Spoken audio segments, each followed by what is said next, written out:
So hi there, I wanted to talk about a thing on Facebook I discussed with a couple of people, and it's about feeding your friends, like cats and dogs, animal products.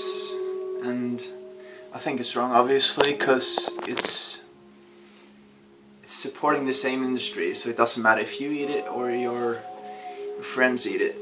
So it's pretty sick. And yeah, what's the difference? I don't get it. Can someone please tell me? Yeah, I just crashed with my bike yesterday, I think it was. Pretty shaken up, but not that special. So yeah, I mean, it doesn't matter if you consume it or your animals or anyone else, because it's still supporting the same industry. So yeah,